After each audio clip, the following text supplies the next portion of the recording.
Naglaglaga na. Ilan yan? 17 kilos. Dito na. Yan. Good morning mga idol. So, ngayon po is nasa June 12. Yan. So, nasa 140 days na po yung ating tilapia mga idol. And ngayon is nagatining po tayo, pero yung maliliit naman po yung ating kinukuha. Kasi para mamarinate po natin at the same time after next harvest, kaunti na lang yung mga maliliit na kuha natin. Pero sana maubos natin yung mga maliliit na ganito nito. Lapit po dito. Ayan, mga ganitong kaliit na tilapia. Yun yung ating imamamarinate. Yan, ito yung mga tilapia na natin. No? Yan, ganyang size na sila. Yan, yung mga maliliit na ganito. Yan, siguro mga nasa 7 or 8 pieces per kilo po. Ito yung ating tatanggalin. Saka mamarinate natin mga ganito. Yan, ito yung mga nabansot mga idol. Yan. Pero mga kagaya nito, yan, good size. Iiwan natin mga ganitong size. Yan, malaki na sila. Yan, ito pa. Maliliit. Yan. So after, siguro makuha natin, titimbangin natin kung ilan yung mga bansot natin makukuha. Init ang ulo. Yan, ito natin mga tilapia. Yan o, ito yung mga maliliit natin kukunin dapat. Mga ganito. Dapat siyang na-eliminate mga ganito kalaki. Pero pabilisan nito kasi na-stress nito ito mga maliliit. Na-stress sila. Lalo yung mga malaki. Yan, at saka yung mukha natin punong-puno ng talsik. So di talaga may iwasan na may mga mababansot na size na ganito sa mga ito. And then sobrang siksikan. At least makita natin lang maya kung ilang kilo yung bansot natin. So good size na. Yung mga hindi medyo tagilid siya i-market. Yun yung ating imamarinate mga ito. Doon na. Nakamarami siya dito. Mabigat kasi kung sobrang dami. Mahirap iangat. Ayan. Alright.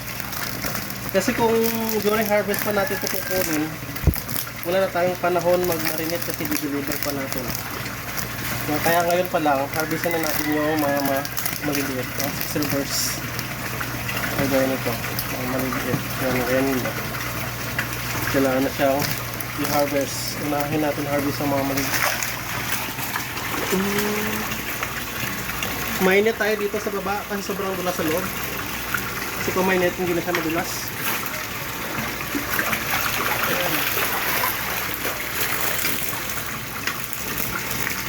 Ayan.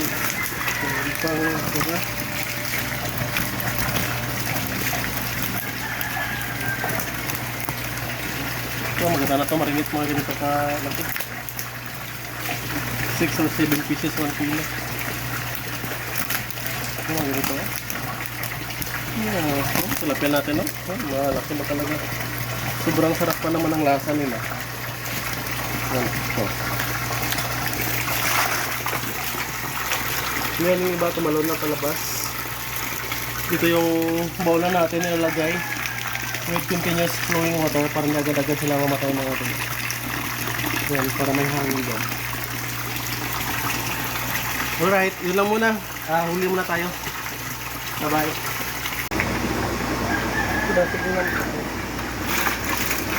Yan mga idol, ito yung ating first batch na mga maliliit. Alright. Titimbangin po natin, hindi nililipat para malaman natin kung ilang kilo. Yan. Nasa 10.5 kilos. Yan, buhay na buhay dahil nilagyan natin yung irritor mga idol. 10.5 kilos yun. Ito pa.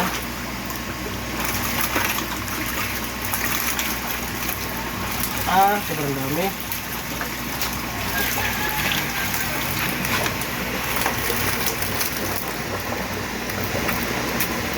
Nasa almost 14. 10.5 plus almost 14 kilos.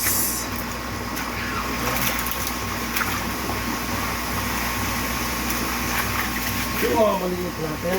Next.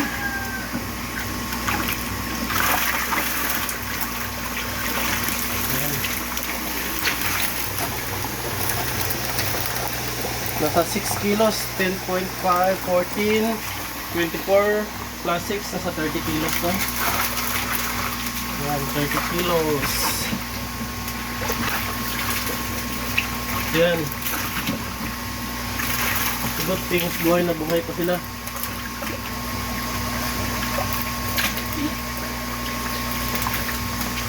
Ayan. Meron tayo tatlong na to. 2 kilos.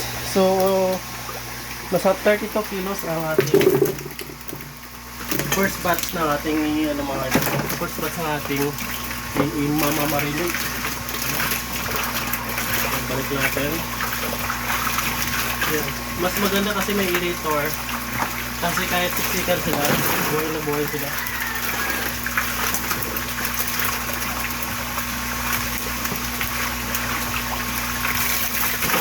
Yan. 32 kilos. Lagyan muna natin ang aerator ulit.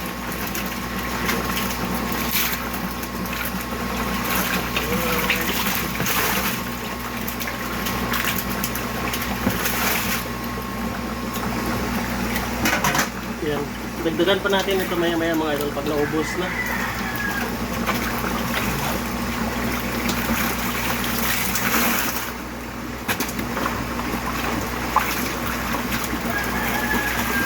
Marami-rami rin tayong undersize.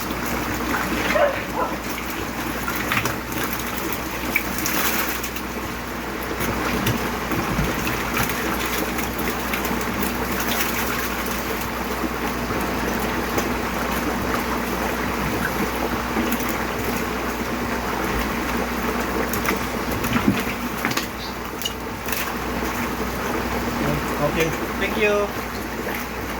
Yan mga idol. Yan, ito na yung ating last sa 32 kilos. Yan, ito na yung pinaka-last. Tsaka doon yung natin, nagpapakas. Yan. Ito na ito na. Yan, plus ito.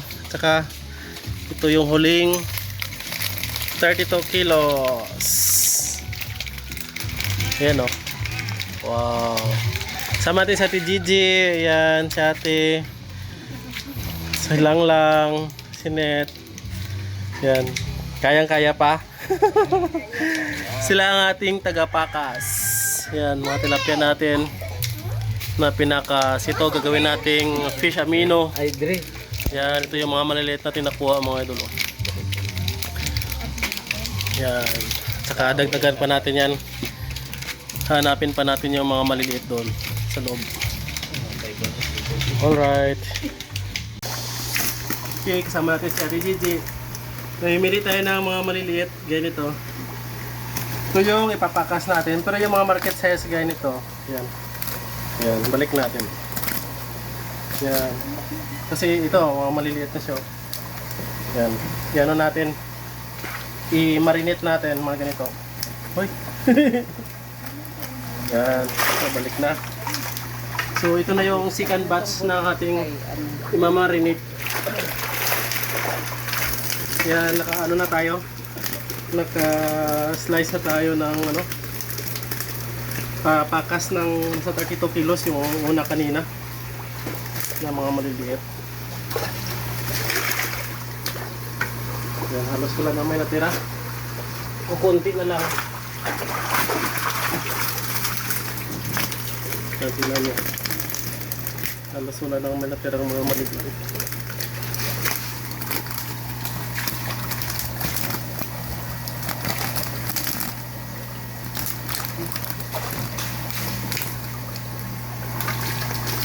Alright.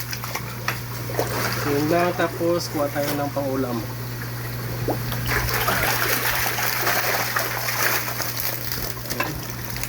Ito na, buhusan natin, kiliyan na natin yung mga maliliit.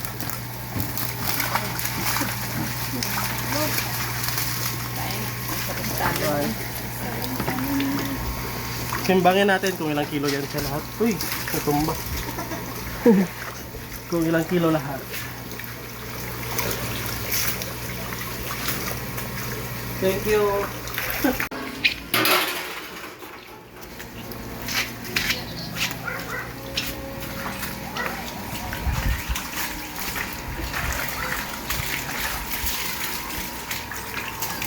Alright. Yan. Ito yung mga nakuha natin. Yan natin ito. Uy, dami pa.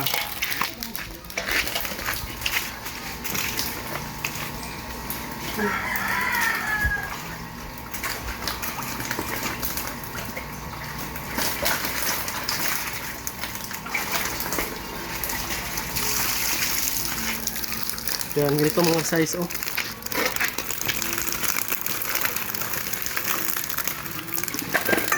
Ilang kilo to.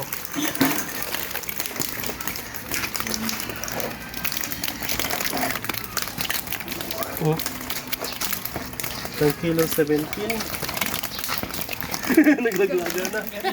Ilan yan? 17 kilos. Dito na.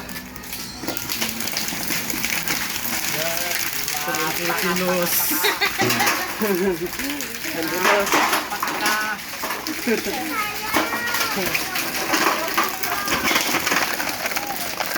Andun na mga 17 kilos natin. Another 8.58. So 17 plus 8 nasa 25 kilos. Meron pa.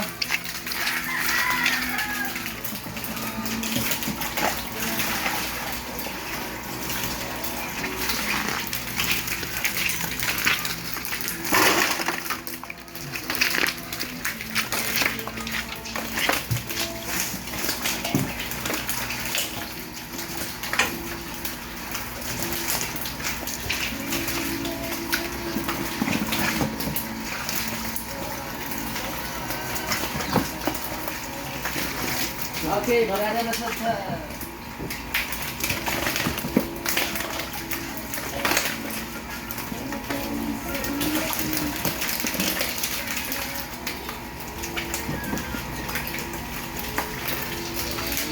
Okay. So 32 plus 25 kilos is nasa 57 kilos ang nakuha natin. Plus 6. So 57 nasa 63 kilos yung ating mga nabansot. Ganito ng mga size, oh. Tingnan niyo po. Yan. Ganito yung mga size. Yan. Ganyan yung mga size ng mga nabansot natin. Ito, mga maliliit. So, yun. Nasa ilan ngayon? Marami-rami din. Ito na, oh. bang. Ligabi. Ito. Yan. Ito na yung mga tilapia natin na ating ipakas. At ang una nating 32 kilos na napakas is ito na, oh. Yan. Yan na po yung unang 32 kilos natin. At saka dito. Dito, oh. Yan. Tinakpan na natin. Yan kasi bibilad natin. Mamarinate lang natin yan, mga idol. So dito yung mga kasama natin. Yan, marami-rami din to. Wow. Alright. Laban ulit. Laban na. So mga ano tayo ng isda sa mukha. Yan. Ito yung gawin natin amino. Fish amino. Ito na yung ating panakot or lamas. Yan, lalagyan na natin. Yan, pang blender natin para pang marinate na po ito siya, mga tulo. Yan. Bawang, paminta, asin, asukal at saka luya. Sa kalamansi. Kalamansi juice. Kalamansi.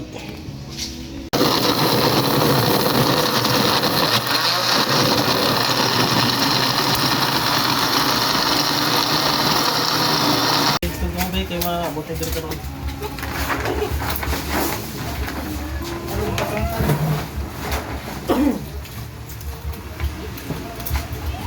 Okay lang, te?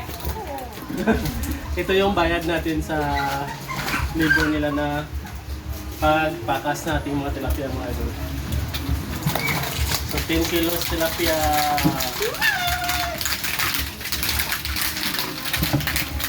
Ayan. 1.5 kilo sila.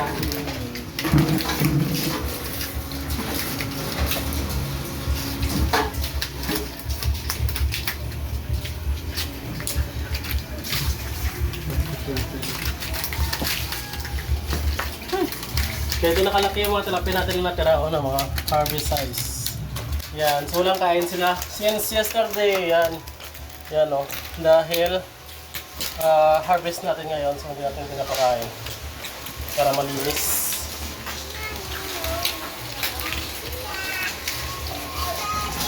Yun, so 63 kilos yung nakuha natin mga idol na medyo nabansot natin ng mga tilapia dahil hindi siya bilong sa market size. At the same time, nagdagdag po tayo ng 10 kilos na mga marketable size. Ito po yun siya mga idol na ibibigay po natin bilang bayad dahil mas choice nila yung tilapia ang ibabayad sa kanila sa half day. So instead na nasa 250, so papadala natin sila ng 2.5 kilo na tilapia po mga idol. So total of 10 kilos po ito, 4 po sila mga idol.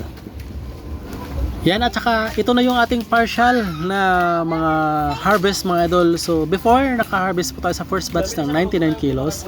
The same time pag after the next day, yung nasa upload po natin 23 kilos at saka 5 kilos yung last na namukbang natin. Total of nasa 128 kilos mga idol, at saka ngayon is nasa 73 kilos, 63 kilos yung ating medyo nabansot na pinakas, at saka 10 kilos yung ating papadala. So sakto talaga mga idol, total of 200 kilos yung ating na-harvest ating pond.